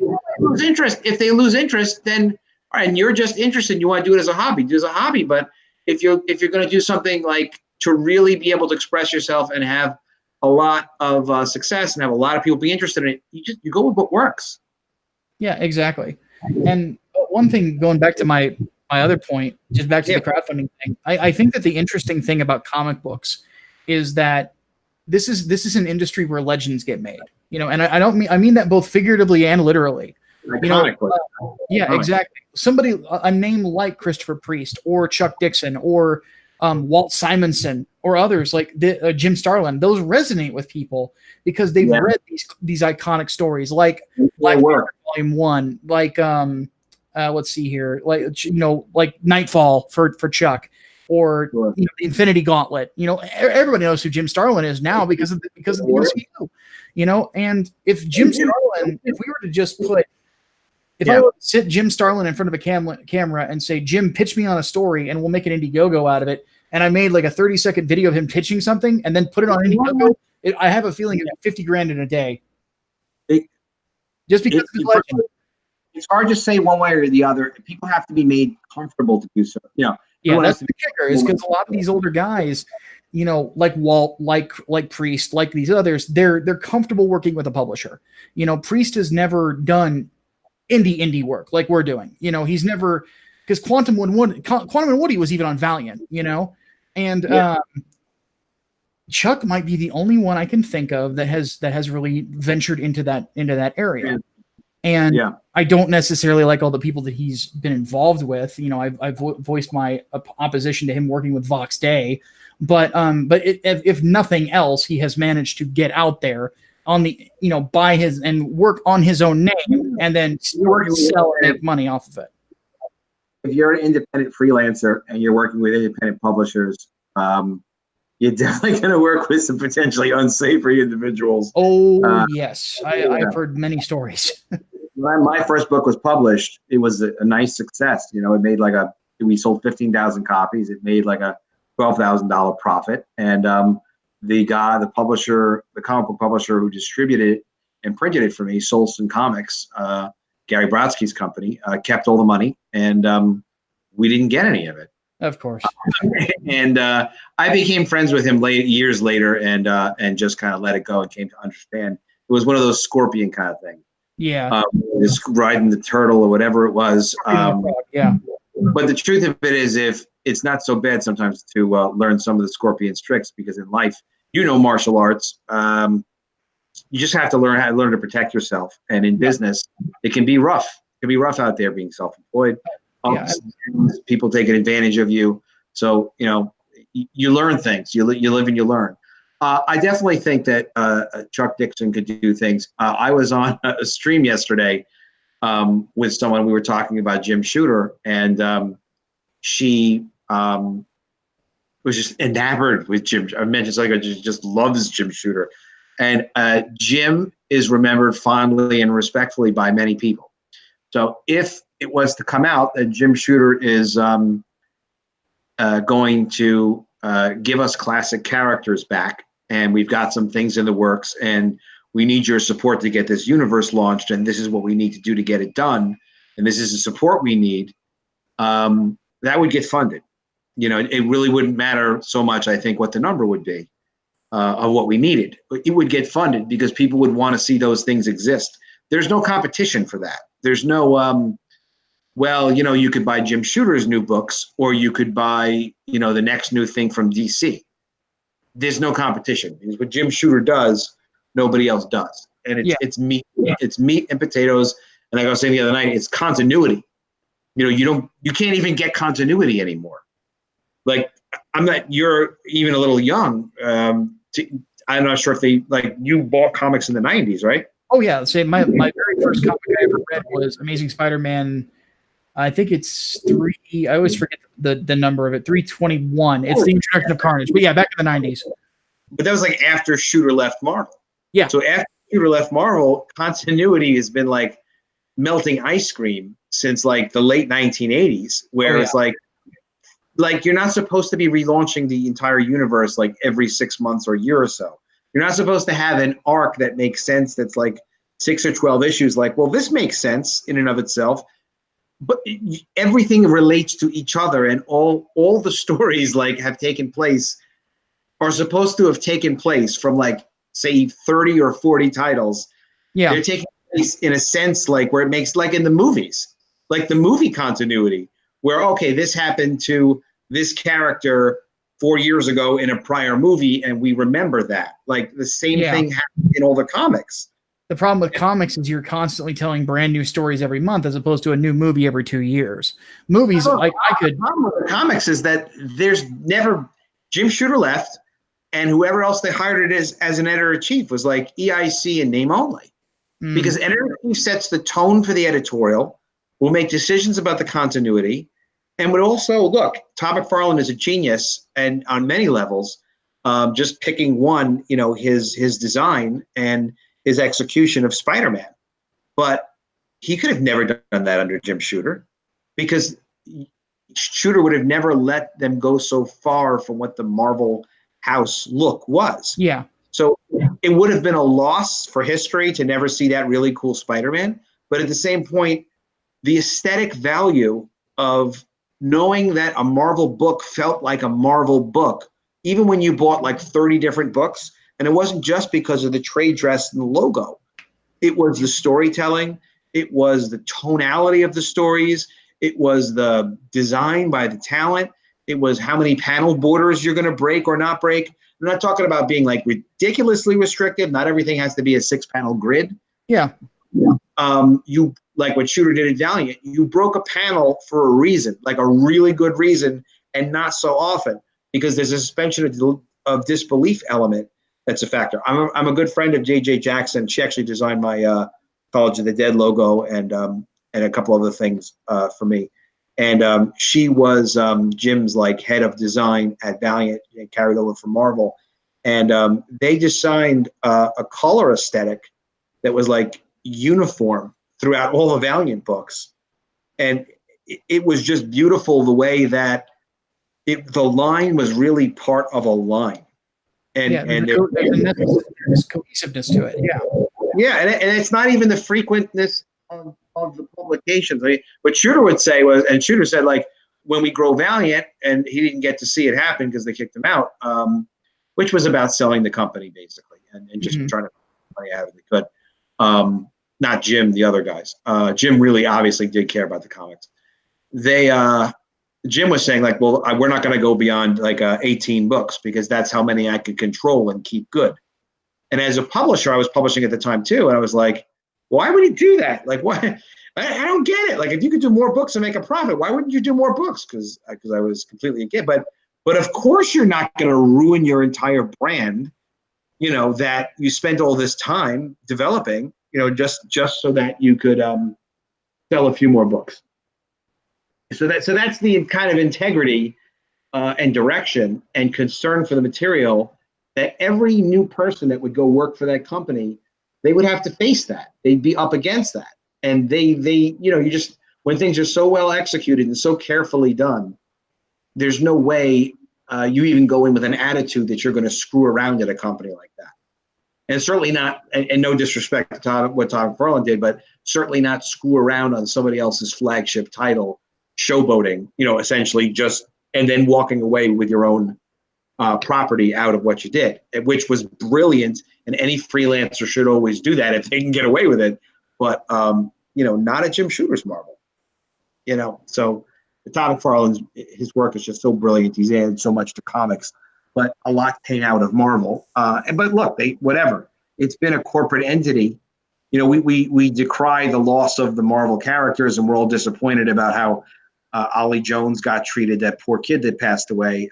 But you know, when the guy who really cares about stories, comics, aesthetics, continuity, and all these things leaves the company in the late 1980s, that's the end. The rest it's just memories and new stuff. That's why head to head, we can definitely beat these guys. There's no question. It's just a one step at a time kind of thing. And it's also understanding where we're at and seeing who's like-minded, and then also, you know, making sure the economics work, because you can't do anything if you're losing money, except if you're a big company. You know, they don't seem to mind. Yeah, no kidding. They do not. All right, you know what we didn't finish doing is going over your tiers, because we're into a lot. Yep, and I got about 20 minutes left, so let's go ahead and nail this out. Yeah, let's go through that, and then we can break. We can break for a future day. The ladies' tears out, my friend. Englewood, up to no good. And we started talking about the quick jab, and then we figured out digital comics for the world. Yep. All right. The quick jab is bing, bang, boom. All right, here we go. So the quick jab is the digital. So $5 they get the comic. Yeah, exactly. That is cheap. Yep. That is cheap. An easy way to get in and be like, look, who could not buy that? Who could be like, all right, you know what? It's too much. Like $5 is cheap. Yeah, it's the gateway drug into Englewood, because the comic's only 36 pages. It's not. It's basically an issue 1. Is that plus cover? Plus cover. No, not plus cover. So technically, it'd be 30. Well, 37. It's a wraparound, but you know what I mean. Yeah. Okay, I got you. 30. Yeah, I got you. All right. So 30. It's an even number. It makes people crazy. But it's 36 pages with a wraparound cover. It's very cool in color and beautiful. The Power Jab is a printed comic. Yep. Power Jab is your physical. Okay. Are you charging enough for shipping that you're going to be okay on that? Yeah. Well, shipping is not included in that. So it is shipping is estimated depending on where you're at. But we were able to come up with a good average for worldwide, and we can tweak it too. So, but yeah, it is plus shipping on this. It's going to work. Okay, no problem. That's still very reasonable.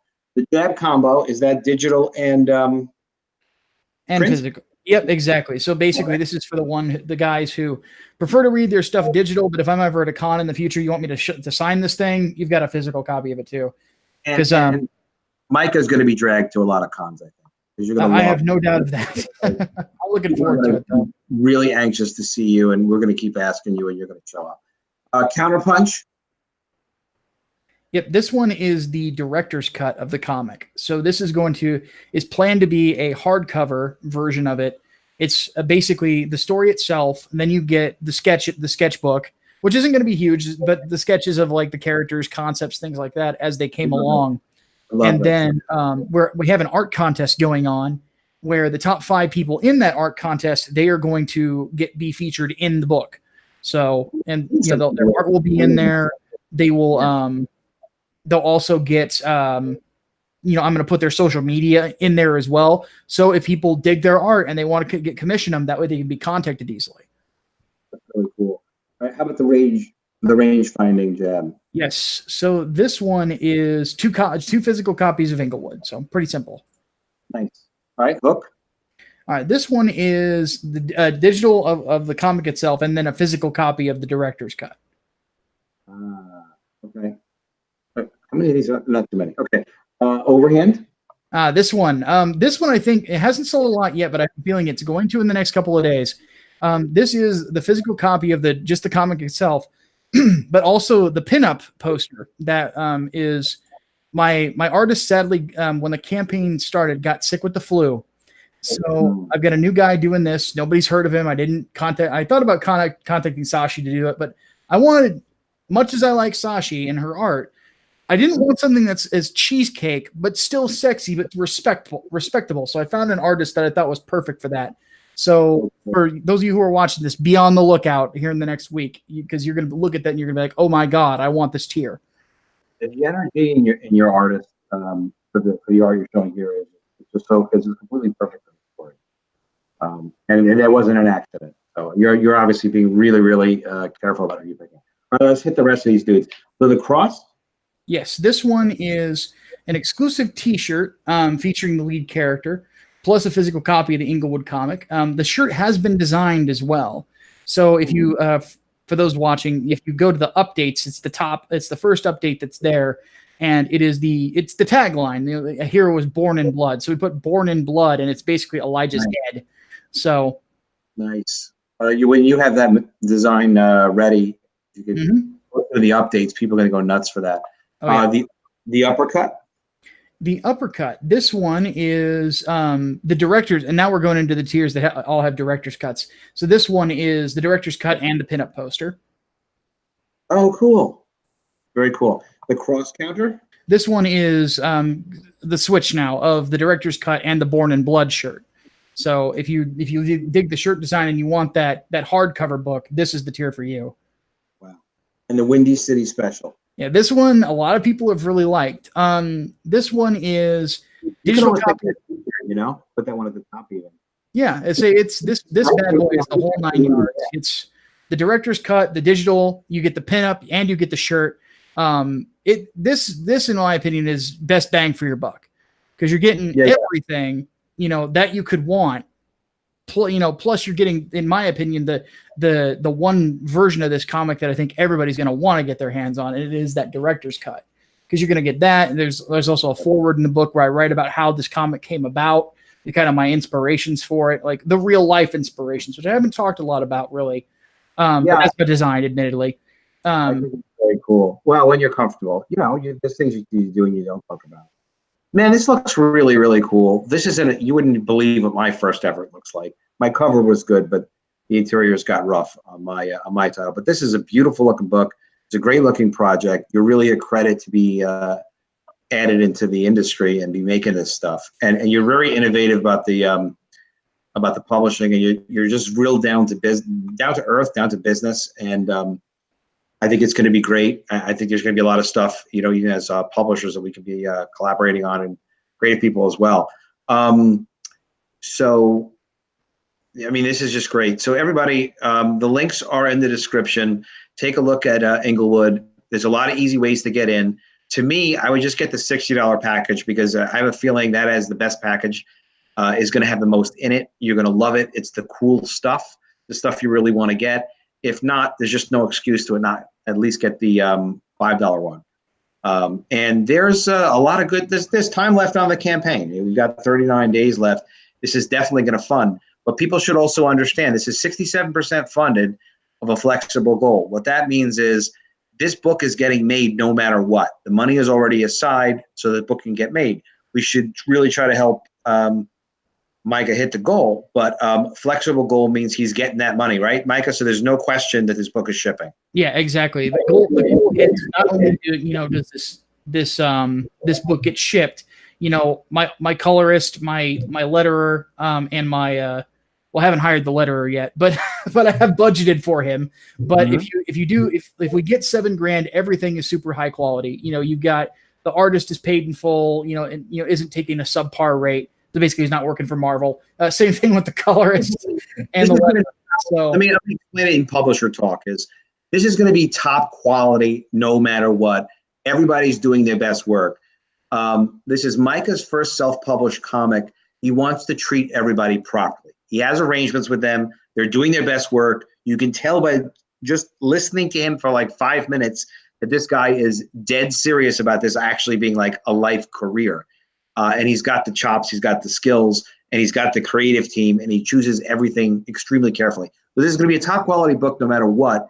But if we get him to the goal and get him beyond, he can pay his people really well and give them some extra money, and everybody's just a little bit happier about that, because we want everybody to win. We want everybody to get books that they love. We want the creators who are working so hard at this to make a fair amount of money so we can get this out to you. And we want to do a lot more with projects like Englewood. Get them into comic stores, eventually do video games, anything that we could do. The energy is really there to do a video game. But we got to start somewhere. And it's people who give creators a chance and who take a chance on them and see like, yeah, this is going to be great. You see COMICSGATE is blowing up. This is why. This is why it's so successful. It's people doing their best effort and knowing that this could change their life, publishing an amazing book like this. Micah, I want to let you go. You've been so generous with your time. You've been really, really interesting to talk to. We are really, really interested in a lot of the same things. And if I kept you forever, we could probably keep talking forever, at least another 6 hours. Yeah. But again, thank you so much for your time. My project, and I'm really passionate about it, I'll just talk about it real quickly, is College of the Dead. This is a graphic novel that I've been working on for a couple of years. College of the Dead is a 140-page graphic novel. It's a zombie apocalypse setting. It's a zombie universe. We're starting on the college campus. I thought it would be really cool to do a zombie apocalypse story starting on a college campus. So book 1 is this, and book 2 is almost finished. We just showed a little bit of the interior art today because somebody was so freaking nice. I was like, hey, thank you so much. And here's a little picture of the interior of book 2. And just like Micah, my goal is not totally funded, but it's flexible. So these books are done. The pre-press is done. They will be delivered no later than Halloween, October 2019. And you can see me in the descriptions as well. We've got sequential art. We've got more than 12 pages now of the book. So you can kind of read along and really get the sense for it. Very immersive, very much like you're actually pulled into a zombie apocalypse. And again, we've worked on this for a couple of years, and the creative team is just fantastic. The book is really, really good work. All right, I want to let our friend Micah go. And again, thank you so much. Sorry, Micah. I'm going to work on that over this weekend. I have to do some mental training on that. Mike, I apologize. I will work on that this weekend. I will be seeing you online. I'll be seeing you in other group chats. And again, it's just such a pleasure to talk to you. And thank you so much for sharing all your heart, and your ideas, and your time. It has been my pleasure, Adam. All right. God bless. I'll talk to you soon, my friend. Yep. Catch you later.